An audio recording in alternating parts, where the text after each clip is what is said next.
Olá, pessoas! Daremos então continuidade às aulas sobre PCP. Esta será a nossa sexta e última aula sobre o tema diretamente, ok? Iniciaremos então esta aula falando sobre programação, não é?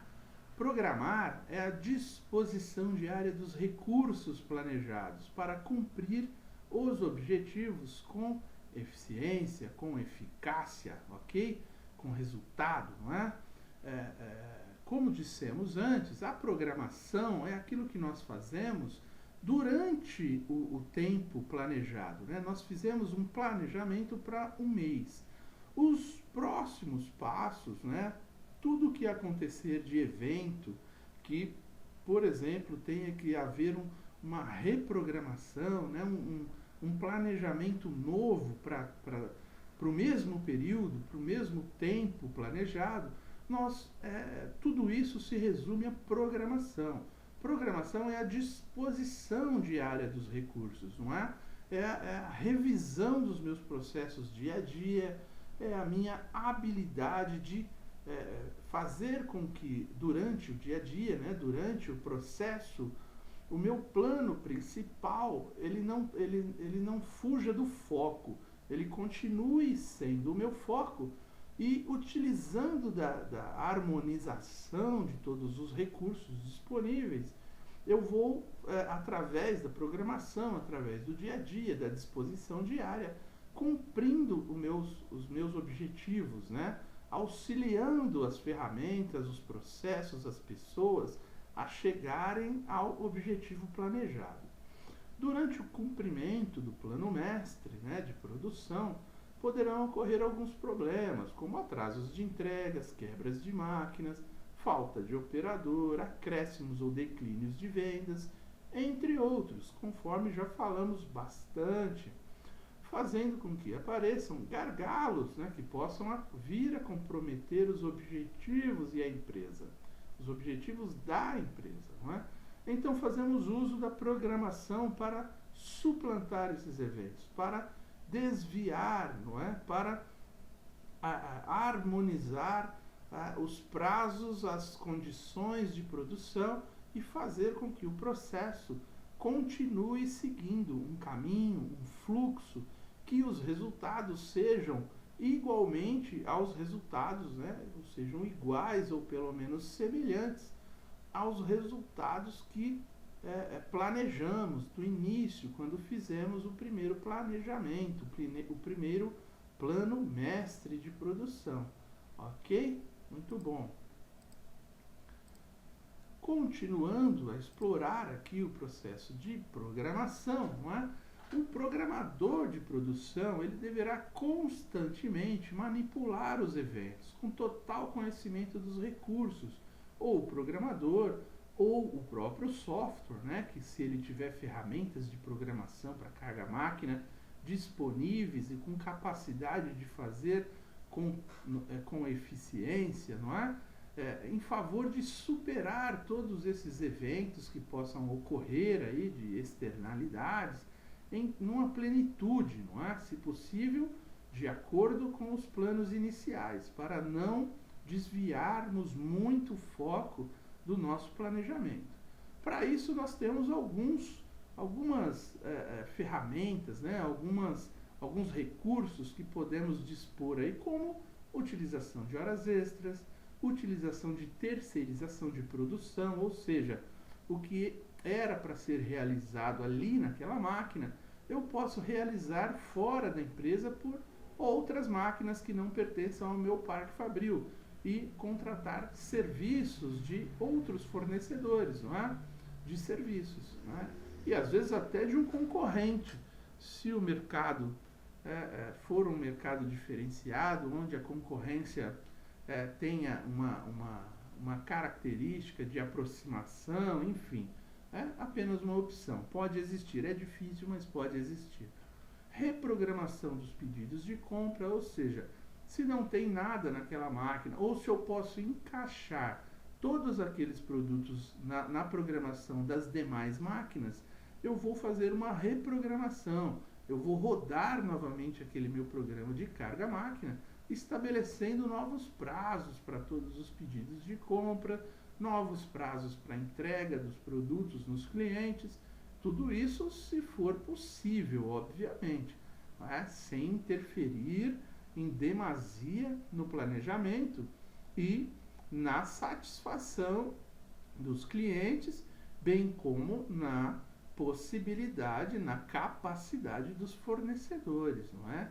Estocagem em locais alternativos, ou seja, enquanto aquela máquina está num processo de manutenção corretiva, eu posso fazer estoques, não é? Maiores em função de produzir aquilo em horas extras em outras máquinas, enfim. E eu ter um local alternativo para absorver esse problema, não é? Essa condição momentânea sobre determinado produto ou determinado equipamento, ok? Legal. Programação é simples de se falar, o difícil é fazer. Atenção, dia a dia, tensões mesmo, né, de todos os lados, de fornecedor, de cliente, de fábrica, de vendas, enfim.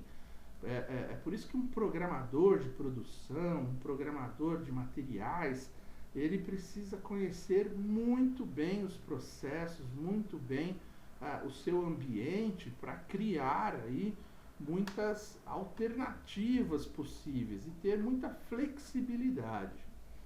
Controle de produção. Vamos falar desse item importantíssimo. Na medida que os dias vão se passando e todos os processos vão fluindo, compras, produção, vendas, não é? O PCP necessita apontar os resultados da produção para que a produtividade seja medida e essas informações contribuirão para custear os produtos produzidos e também para que nos próximos planos mestres de produção estejam contidos os resultados de perdas e ganhos em relação ao estimado nas folhas de processo, para eventuais correções e aproximação da realidade produtiva. Ou seja, o controle de produção, ele não é apenas ali para eu medir se, né, a fábrica fez ou não fez o que eu pedi, né, não é para encontrar culpados por qualquer problema que possa ter ocorrido durante o processo de produção. Não, o controle de produção, ele abastecerá todo o meu próximo plano mestre de novas informações, informações que a engenharia deve corrigir, informações para o setor de contabilidade, né, para a área de custos contábeis lá, e estabelecer um novo custo padrão, custear corretamente os produtos para que isso auxilie corretamente a formação dos preços de vendas, não é? Para que a empresa não tenha prejuízos. E eu também vou comparar todo esse real ao que aconteceu, ao padrão, para colocar nos próximos planos mestres de produção, os novos períodos que eu irei planejar, toda essa correção, para que eu seja o mais assertivo possível e para que eu tenha condições de dar datas de conclusão, datas de entrega de produtos confiáveis aos meus clientes, não é verdade? Além de toda a correção interna, eu tenho o fator externo envolvido aqui. Eu preciso ter números corretos nos meus cadastros, nos meus registros, para que o meu cliente receba o material na data que ele gostaria de receber, na quantidade que ele quer receber, ok? Essa é a função dos controles de produção, corrigir as imperfeições, ok? As principais funções do controle são controlar os recursos produtivos, né, identificando possíveis perdas de materiais e perdas em produtividade, e garantir que o custo da empresa esteja correto, esteja muito bem calculado, ok? Muito bem, vamos então aqui continuar ainda falando sobre controles de produção. Os principais indicadores que devem ser desenvolvidos por essa área são as perdas de materiais, não é? Se a gente calcula uma quantidade de material, não é? E a gente estabelece dentro do software, dentro das folhas de processo, nós temos que seguir isso. Por algum motivo, alguns processos de produção, algumas máquinas, em alguns momentos, podem ocorrer perdas de materiais. E essas perdas, elas são importantes também para entrar, porque se elas forem comuns, não é? Se elas ocorrerem de forma normal, e aqui nós não estamos falando de perda, quando nós falamos, por exemplo, de um blank. O que é um blank? Quando eu preciso cortar uma peça, né, fazer uma estamparia de corte numa peça redonda, eu faço ela num quadrado, né, numa chapa de aço, por exemplo, ou numa chapa de plástico. Quando eu faço isso, a área que eu calculei dentro da minha folha de processo é a área do quadrado e não a área somente que eu cortei ali, né, o círculo. Por quê? Porque eu preciso calcular o quanto eu preciso de matéria-prima para gerar aquele material. Porém, eu não considero essa área de quadrado aqui que eu estou falando, do meu exemplo, como perda de produção. Isso faz parte do processo, né? Esse scrap, ele faz parte do processo. O que não faz parte do processo? A ponta da bobina que eu tiro para testar na máquina, né? Aquele material que eu injeto, que eu coloco dentro da máquina para limpar a máquina da cor do material que veio antes. Todo esse desperdício de material, essa perda, ela tem um percentual que com o tempo eu vou ser obrigado a colocar essa perda no meu cálculo de compra de matéria-prima, para não faltar material, porque eu sei que aquela perda ela faz parte do processo. Por isso eu tenho que ter um indicador para controlar essas perdas, para passar esses percentuais não só para a produção, como para a engenharia, para que eles possam desenvolver novos processos, novas tecnologias que reduzam ou que extinguam, né, essas perdas.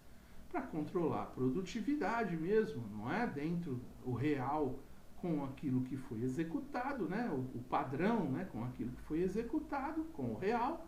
O padrão é o que está na folha de processo e o real é o que foi executado. Então eu vou confrontar padrão versus real.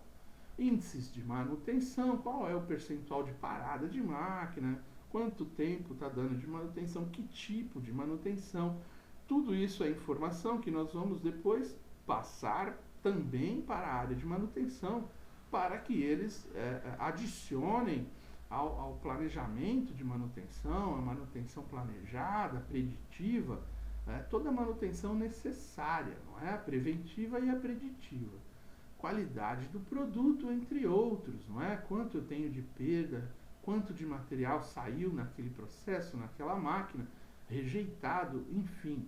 Tudo isso, além de ser perda de matéria-prima, é perda de tempo, é perda de produto acabado, é aquela perda que eu não tenho como recuperar, não é? Perdi aquele tempo, perdi aquela matéria-prima, não tem como recuperar. Isso é desperdício, isso é prejuízo. A responsabilidade do PCP é apontar, né, todas essas diferenças entre o real e o ideal, não é? O padrão, é o que nós falamos antes, para que todos os envolvidos possam trabalhar no desenvolvimento dos fatores de atenção em busca da melhoria contínua dos processos. O controle de produção, ele vai existir mesmo que todos os indicadores que nós colocamos aqui na frase acima, né, no texto acima, forem zero. Mesmo que seja zero, eu vou continuar a fazer o controle de produção. Por quê? Porque quando houver desvios, eu preciso ter um processo de correção natural, que já faça parte do meu processo, né, natural, do meu processo de produção, a correção dos desvios para levar o processo de novo à normalidade e minimizar a quantidade de erros ou de perdas, não é?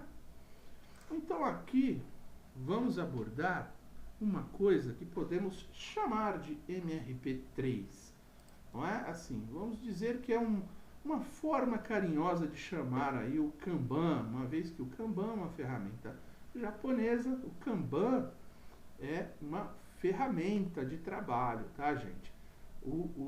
A filosofia seguida pelo Kanban é o Just in Time. Então, ferramentas de trabalho é uma coisa, filosofias são outras, né? Filosofia Just in Time ela abrange, né, o Kanban, o Kaizen e todas as outras ferramentas, né, os TQCs, né, todas as outras ferramentas criadas pela cultura de administração da produção pelos japoneses, eles estão dentro da filosofia Just in Time. É uma gestão visual, né, através de cartões. A tradução literária de Kanban, segundo me consta, é exatamente cartão. Ou seja, eu determino aqueles limites, né, de estoque mínimo, de reposição, lote de fornecimento, estoque máximo, tudo isso através de cartões, né, disponíveis na área de armazenagem e na área de produção, onde contém lá as áreas para armazenamento de materiais em processo. O que o Kanban faz, né?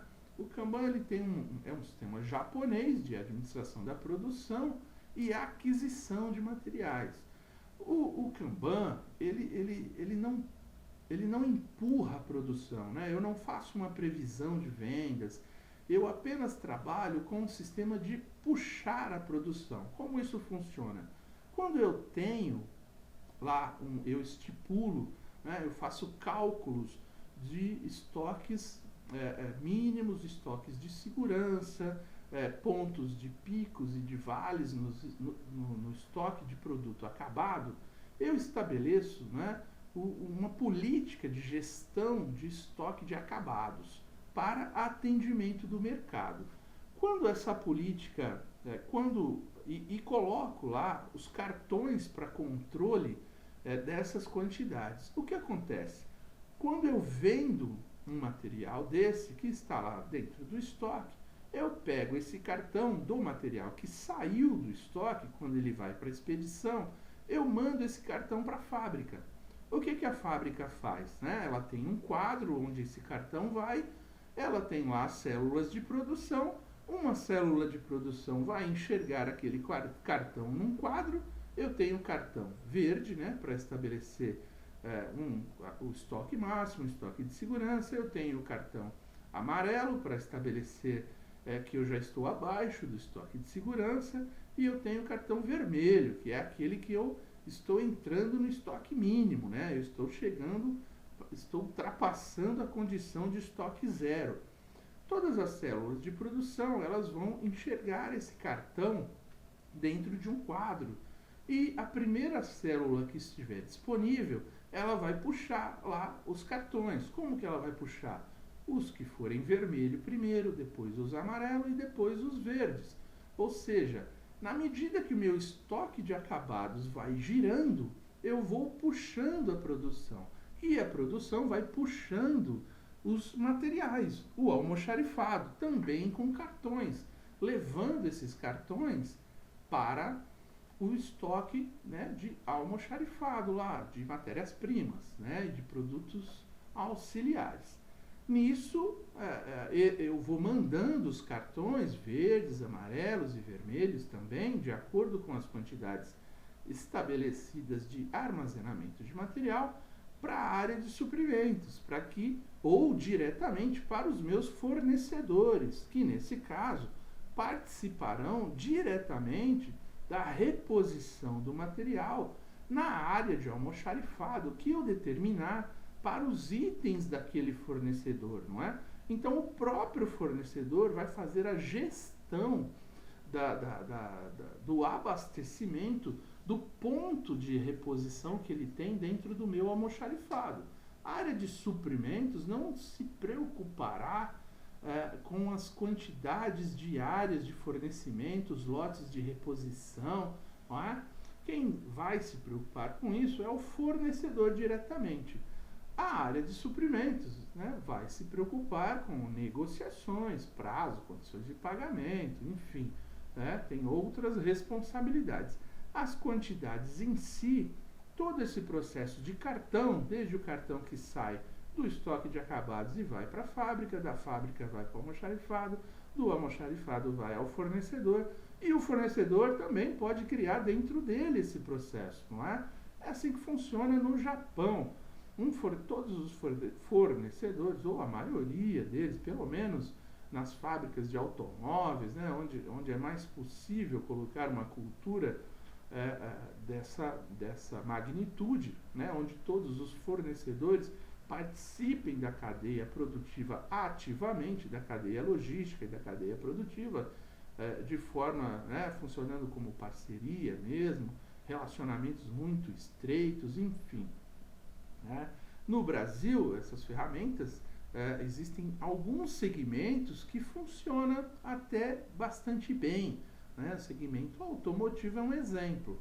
Nos outros segmentos ainda engatinham em condições, né? Ora porque os fornecedores não têm confiabilidade e capacidade, ora porque o próprio produtor faz muita compra especulativa, enfim, não é? Tem várias culturas diferentes para processos diferentes, para mercados diferentes, mas o Kanban é algo que reduz consideravelmente os estoques, leva em consideração a valorização, né, do ser humano, tomando decisões, participando do dia a dia, tomando conta da empresa, que aí entra numa filosofia muito mais profunda, não é?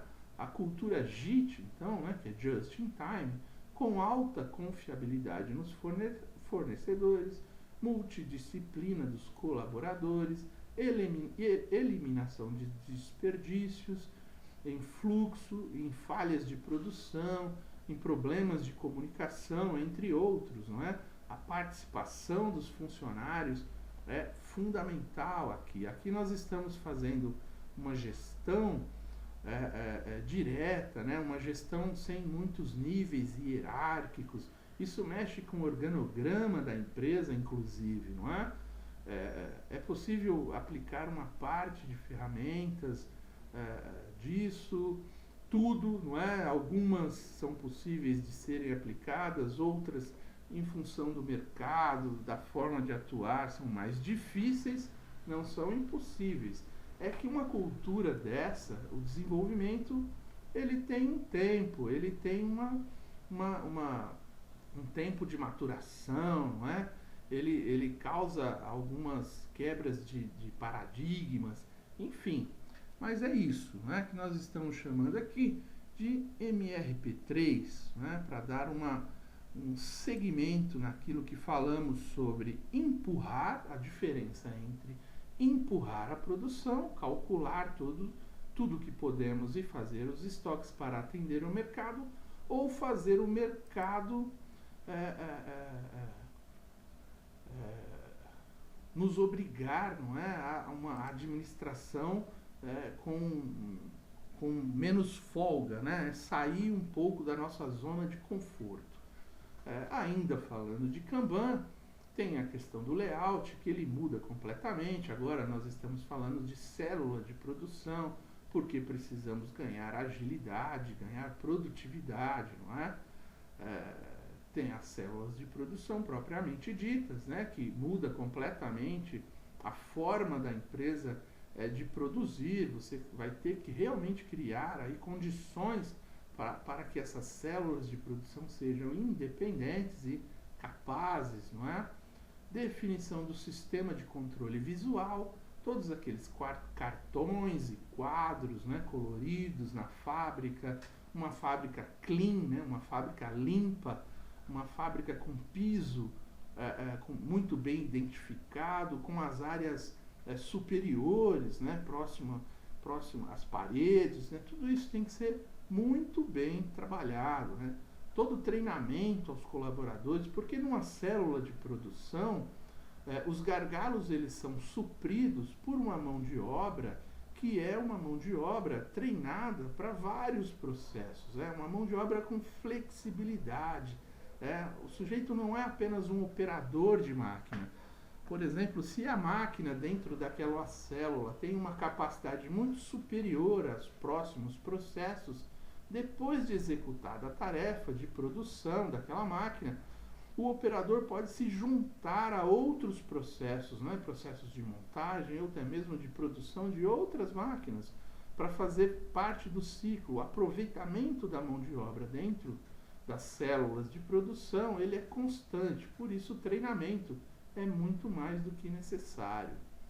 A assimilação dessa cultura toda, né, que nós falamos aqui, comportamento do fornecedor, comportamento dos colaboradores, comportamento dos clientes, né, dos prestadores de serviço aqui, de fretes, de transportadora. Então, assim, o Kanban, ele envolve, né, todo mundo à nossa volta, todo o nosso mundo, né, os nossos processos, os nossos fornecedores, o nosso mercado.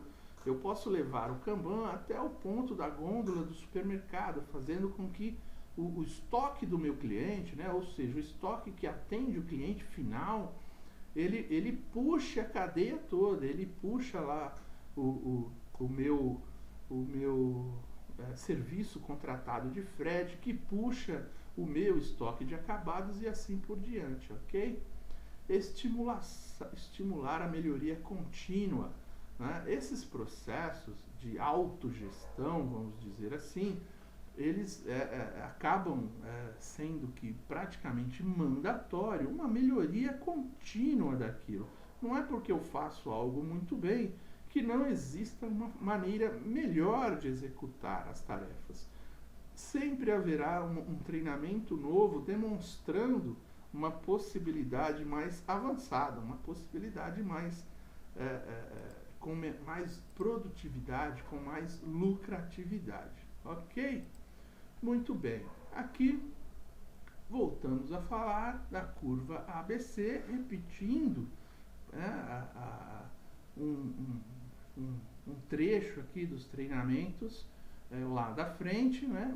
Por quê? Porque a curva ABC, quando você sabe realizar ela bem feita, né? Com vários níveis, além de quantidades, você multiplicando por preço, você multiplicando por dimensões, né, dando uma nota para dimensões, se aquilo é problemático, você multiplicando por outras variáveis, né, para chegar num senso comum, para chegar numa classificação ABC bem apurada, bem avançada, você otimiza os recursos, né, da empresa, otimiza espaço, otimiza recursos humanos, otimiza a própria tecnologia, né? Aquilo que você vai concentrar a sua capacidade de cadastros, né? Onde os cadastros têm que ser mais perfeitos, enfim, onde você tem folga e onde você não tem folga.